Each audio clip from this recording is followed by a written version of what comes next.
What's up, guys? It's Pascal with the ALF Boss Show, and this is episode number 2. And today I'm extremely excited because I have a special guest. We're going to call him the Mac Daddy of the ALF insurance industry, Mr. Ron Dadeo. See, I always thought it was Daddy-O, which is... That works. That's a pretty cool name. That works. As long as you spell it correct on the check. That's right. And today we're live from the Plastridge studio. And you ready for some questions, Ron? Shoot away. Okay. What do you see ALFs get sued for the most? The most, Pascal, in all the years I've been doing this, the most pressing issue that generates claims is falls of residents. Okay. Recently, I had a fall in one of my homes, and which involved me having surgery. And if I would have fell in a facility, I probably would have made between $50,000 and $100,000. But because I fell at home, I can't sue myself. No. But what's the difference? That's the issue. Because they fall on your premises, you're responsible for them. Somehow they feel, and attorneys feel, that there's a higher obligation. But falls is the number one issue. And there isn't enough that you can do to try and mitigate claims when it comes to falls. And it begins when you admit a resident. That's where it starts. The simple question of saying, has the resident had a history of falls? And if so, how many? Where? And then document it. If they say no, they have not, and then within a week the resident falls 3 times, well, you know that obviously something's wrong. The other item is to document it. If they say no, document it. Have the person, either the resident or the person that's attending them, sign that fact that, hey, that no, to our knowledge, this is not a fall risk. Because trust me, the family has an incentive not to want to tell you the truth. They want to place their resident. Of course. Okay, that's what they want to do. Yes. So either the resident or the surrogate that's responsible for them, you should document it. Also, where are they coming from? Are they coming from their home, or are they coming from a rehab center? And if they're coming from a rehab center, find out which rehab center. Then give them a call and ask them if this resident had a history of falls. So it's a transfer of information within the same industry, which will help us all. Does your resident contract hold you blameless if the resident fails to reveal, or the surrogate fails to reveal, a history of falls, and they do fall? There's agreements that you can put in your resident agreement, or clauses which directly address this issue, because it is going to be an issue. It is what you're going to be sued for. I don't care how long or how short you've been in business. If you're remaining in this business long enough, you're probably going to have a lawsuit, and you want to avoid that as much as you can. So falls is the main thing. Falls is the main thing. The biggest. A quick antidote is how proactive are you? Is there any, if you have a resident that has a propensity to falls, is there any kind of a signage on their garment which will alert the staff, hey, this person has a propensity to fall? Or is there something on the outside their room which will alert the staff, say this resident has a fall propensity? Is there a checklist that your staff has to go through with a resident for falls? So falls is the number one issue, and the more you can do to mitigate those type of claims, the better off you're going to be. The second issue, obviously, is pressure sores. That is one that probably represents 10 to 15% of claims that we see. Okay. And that is something which, again, you want to avoid if it's possible. Most of the times when I see sores that are they're coming from residents that are being transferred out of a hospital back to your facility or rehab, and they have the sores.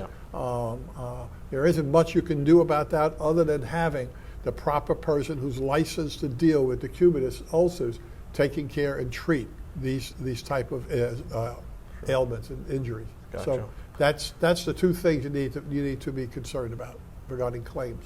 Okay. And I've seen it happen. I do totally agree with you 100% on that, and that's for sure.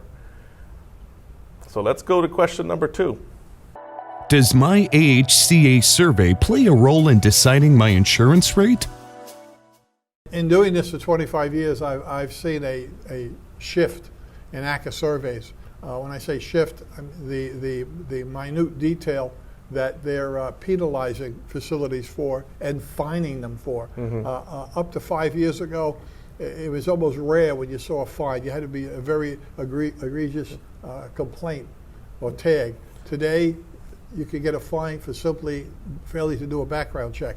I'm not saying that it's not important, No. but the fines have been tremendously. I attached that to the special the Miami Herald did a few years back. Yes. Blaming Yes. AHCA not doing enough, and now I guess they're stepping up a little bit. And But there's a segment within the survey which is a heartthrob of mine, and that's the complaint. And we've talked about that before. That there has to be a mechanism where you're not on the AHCA report for the website it shows a complaint when they do the survey and inspect. It's found to be unfounded. Yet the complaint stays there as a complaint, and as an underwriter, we're looking at that, and it's painting a negative picture of what a facility looks like. So that we've suggested some ways to be able to show, but not as a complaint, so it's more favorable toward the facility. Now, as far as the survey, what a survey does, it doesn't create a rate, and it doesn't increase a rate. What it does is that if you have poor surveys or many fines, what's going to happen is that you're not going to get the best pricing. Most insurance companies have 2, 3, or even 4 pricing tiers, and those and tier 1 for the preferred client is one where you have a minimal of complaints, you have a minimal of tags, and you have 0 fines. The second, and then there's number 2, number 3, and number 4. As you go higher in the numbers, higher the rate. So you can see that that surveys and tags, complaints, and fines all play a role in not determining what the rate is, but it determines what pricing tier you're going to be placed in, and ultimately what price you're going to pay.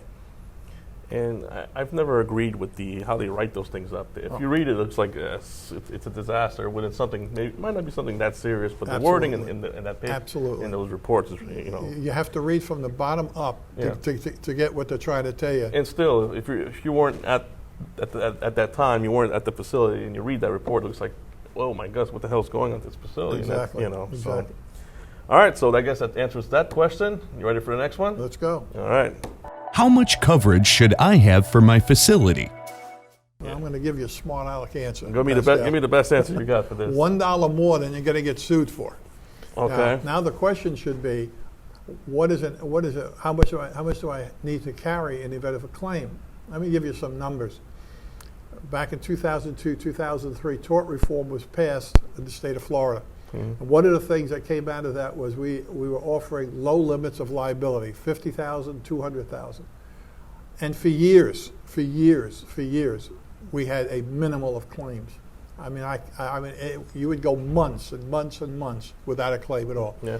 A couple of years back, what started happening through managed care companies like United, or just to name a few, lenders requiring facilities to carry $1 million, $2 million, and $3 million of general liability limits.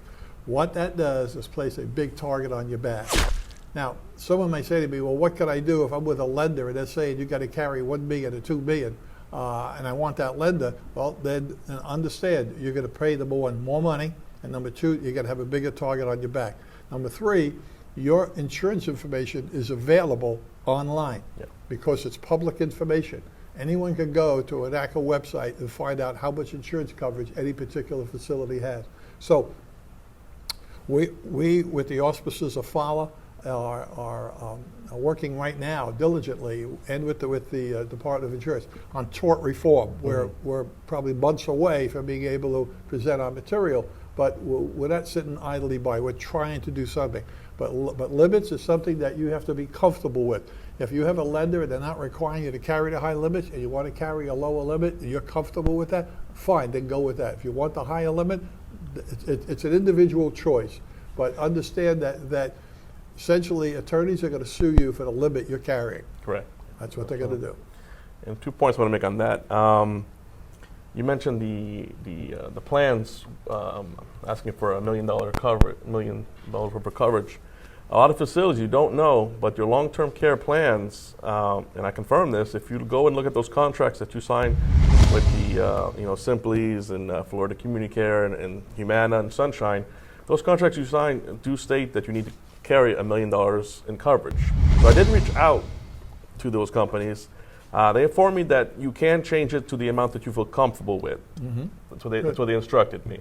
But right now, you need to check your contracts, because if it goes to court and it shows that it doesn't show too good, if you don't have the coverage that you agreed to provide.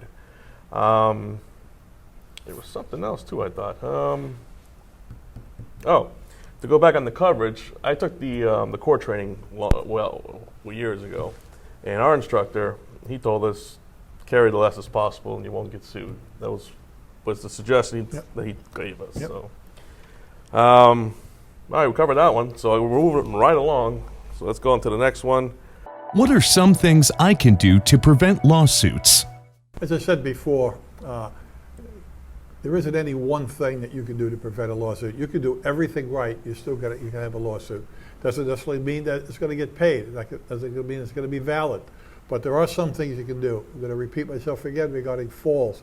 Having a fall checklist that your staff can review and go over with each resident. Having some kind of signage or alerting the staff as to what residents may have a fall propensity.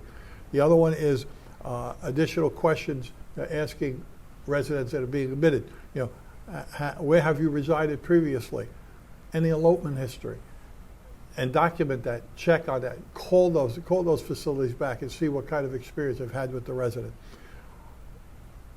Do you have an arbitration clause in your resident contract? That's very important. Studies show us that when you have an arbitration clause, that claims are settled quicker and for a lower amount, and also very fair. So don't negate that. There are arbitration contracts that are available, which are for a minimal cost, but strongly urge it, if you don't have an arbitration clause in your resident agreement, that you have one put in there today. Okay, just my credentials with what we speak about, and we've been really brief today. There's so much more we can discuss. The Plastridge Agency has been around for 100 years. I started this department 25 years ago. We insure about 700 facilities around the state. We've been a member of FALA for all these years. We love that relationship. We would welcome you have a question, phone call, please call us, communicate with us. We'll be happy. We have a full staff of other salespeople here that can help you, as well as myself. Thank you. One of the things that we see more of, and actually which we encourage, is for you as a consumer of insurance to check your rates each year. Go shopping. I mean, that's bottom line what it is. Go shopping. Shop your insurance. However, you have to be really careful. One of the things that you need to make sure of is that whoever's giving you a new quote is comparing apple for apple, especially when we deal with retroactive dates, which can come back and really hurt you if it's not accurate. So make sure that you're getting an apple-to-apple quote. There are some new companies that have been introduced to Florida. Unfortunately, we don't have as many as we did last year. 6 companies have left the state, so the market is not that big. But I do encourage each and every person out there, when your insurance comes up for renewal, about 60 days before, give another agent a call and have them give you a quote. Okay. And with that said, Ron, what can we do as far as ALF owners? How do we, the tort reform and all that, what do we do? We working with FALA, we are, like I said, we're just at the beginning of putting together tort reform with the state of Florida. Okay. We do have the state of Florida on our side. They do want to work with us. We have attorneys in Tallahassee. FALA will be sending out memos asking certain information regarding your claim experience. This is vital. We need to have that back. Participation is vital. We need people to get involved. We need people to... You can't complain about an issue if you're not willing to do something about it. So the least you can do is be able to answer these few questions that you'll have, which will give us the input and the data we need to be able to justify these rates, and number 2, to be able to go to the marketplace to offer you better rates in the future. Awesome. So support FALA, attend your meetings, please. And look out for FALA emails. If you're not part of FALA, make sure to join. And if you guys have any more questions for the show, you can email me at pascal@alftalk.com. Go on our Facebook group, or you can inbox me as well there. Appreciate it, Ron. It's been a pleasure. Thank you, Pascal. You guys are man. Thank you. And we'll catch you next week. Take care. Bye-bye.